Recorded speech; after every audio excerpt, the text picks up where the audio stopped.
Il y a trop de débats autour de ce sujet, la prospérité. Tout simplement parce que beaucoup de personnes n'ont pas le cœur ouvert. Beaucoup ont le cœur fermé et ne veulent pas comprendre les volontés de Dieu sur le sujet. Pour celui qui est ancien dans la foi, tu vas voir qu'il y a eu beaucoup de mouvements de l'esprit. Il y a eu un temps de guérison, il y a eu un temps de délivrance, il y a eu un temps de prophétie. Il y a eu beaucoup de mouvements qui ont vu le jour par l'œuvre de l'esprit. Alléluia. Mais nous sommes dans la saison où Dieu veut restaurer la gloire que l'Église avait perdue. Amen. Et cette saison où Dieu veut rétablir sa gloire demande que l'évangile, le message sur la prospérité soit enseigné. Pas prêché, mais enseigné. Donc il y a ceux qui prêchent la prospérité et puis il y a ceux qui enseignent la prospérité. Mais ce que beaucoup ne savent pas, c'est que la prospérité n'est pas un autre évangile. La prospérité n'est pas un autre évangile. La prospérité fait partie de l'évangile du salut. Amen, amen. La prospérité fait partie de l'évangile quoi? Du salut. Ça veut simplement dire, lorsque tu es sauvé, la finalité de ton salut là, c'est que tu sois prospère. Amen. Donc tu es sauvé pour redevenir prospère. Amen. Parce que avant que l'homme ne chute, l'homme vivait une vie de prospérité. Donc le jardin d'Éden était l'image de la prospérité originelle que Dieu avait donnée à l'homme. Et quand l'homme a péché, l'homme a perdu cette position-là et a perdu sa prospérité. Donc le fait que Jésus est mort pour que toi et moi soient sauvés, c'est pour qu'on reparte. Amen. On soit repositionné dans notre prospérité. Donc si tu es sauvé, alors tu retournes au jardin d'Éden. Amen. Donc si tu as accepté Jésus comme ton Seigneur Sauveur et que tu n'es pas encore en Éden, la question se posait, est-ce que vraiment tu es sauvé? Beaucoup sont sauvés. Beaucoup sont sauvés. Mais beaucoup n'ont pas encore expérimenté le jardin d'Éden à nouveau. Or, jusqu'à ce que tu sois prospère, le jardin d'Éden est encore loin de toi. Amen. Parce que si on parle de nouvelle naissance, amen, ça veut dire que la vie que tu as menée dans le péché a été effacée au profit d'une nouvelle vie. Amen. Donc la nouvelle vie à laquelle Dieu t'appelle, cette vie-là s'appelle une vie de gloire. Or la gloire, c'est l'une des facettes. Amen. Non, la prospérité est une des facettes de la gloire de Dieu. Amen. Donc la gloire de Dieu, c'est sa prospérité. Et la prospérité fait partie de la gloire de Dieu. J'ai quelqu'un ce soir. Amen. Donc je vais aller doucement pour que tu comprennes. Je vais aller doucement pour que tu comprennes parce que le sujet est vaste et profond.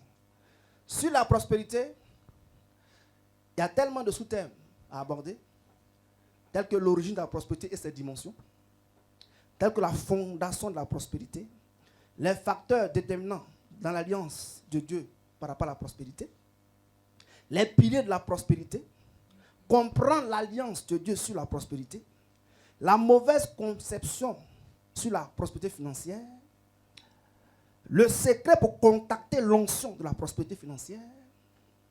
Ta prospérité est liée à ta piété. Et ta piété démarre par ta croissance spirituelle. Les lois constituant la fondation, la plateforme de la prospérité financière. Il y a tellement partagé. Alléluia. Amen. Donc, si tu veux que je t'aide ce soir, fais-moi du bruit. Alléluia. J'ai besoin que tu sois beaucoup concentré. J'ai besoin que tu prennes note. Je ne veux pas que tu sois dans l'excitation. Parce que je vais te choquer et je vais te faire du bien. Amen. J'ai quelqu'un? Amen. Alléluia. Amen. Ce soir, qui aime la pauvreté? Qui aime la pauvreté? Ok. Donc, si personne n'aime la pauvreté, donc il faut que tu arrêtes de faire partie de ceux qui polémiquent sur la prospérité. Si tu n'aimes pas la pauvreté, il ne faut pas te joindre à ceux qui critiquent ce message. Parce que ceux qui ne veulent pas entendre ce message, apparemment aussi, ils n'aiment pas la pauvreté. Mais s'ils n'aiment pas la pauvreté, alors quel message veux-tu qu'on prêche? Parce que si tu n'aimes pas entendre le message de la prospérité, alors normalement, tu es candidat à la pauvreté. Mais malheureusement, beaucoup n'aiment pas la pauvreté. Mais en même temps qu'on n'aime pas la pauvreté, on ne veut pas entendre le message sur la prospérité. Donc, ce soir, je ne suis pas venu pour perdre mon temps.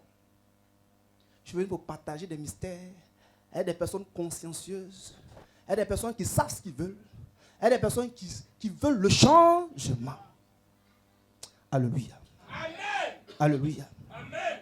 C'est un sujet qui est difficile à prêcher, difficile à enseigner, si tu n'es pas un homme d'expérience. Amen.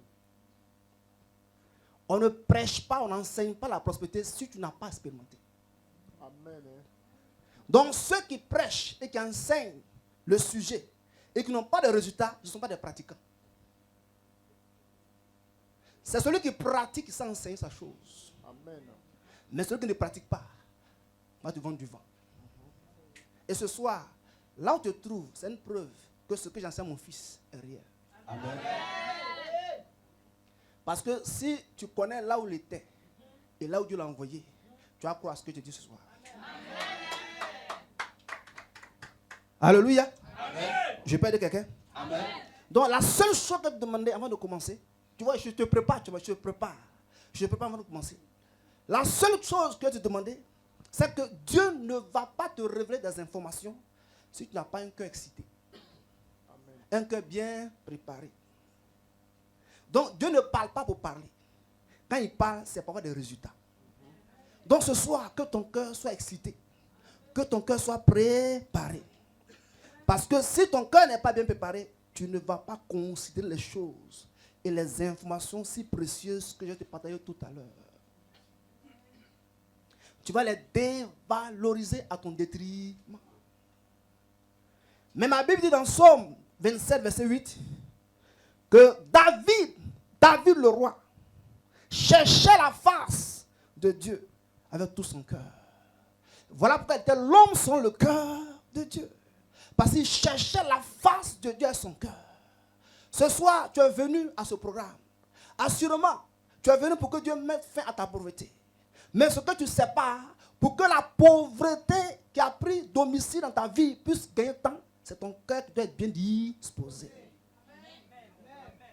Donc la pauvreté ne va pas quitter ta vie tant que ton cœur n'est pas disposé. Et ce soir, je prie que le sang de Jésus nettoie chaque aspect de ton cœur. Amen. Et que ton cœur soit fertile pour recevoir la parole de Dieu. Amen. Dis à ton voisin, révise ton cœur ce soir. Révise ton cœur ce soir. Père, merci pour ta parole qui nous fait du bien. Que toute la gloire soit rendue au nom de Jésus. Amen. Acclame le Seigneur.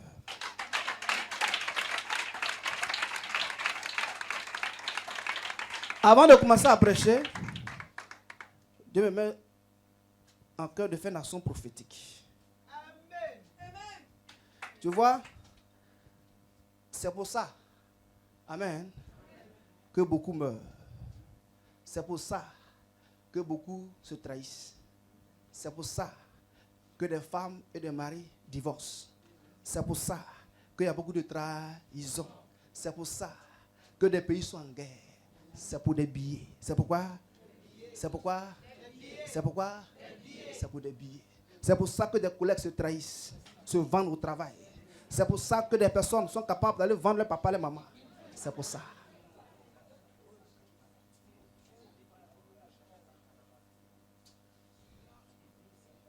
C'est pour ça.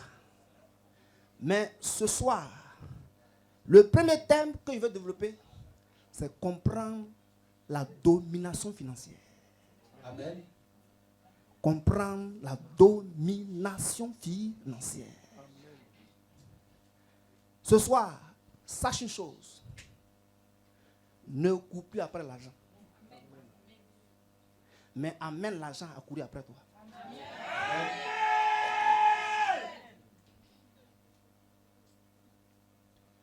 Tu sais, la preuve que tu aimes l'argent plus que Dieu, c'est que tu peux recevoir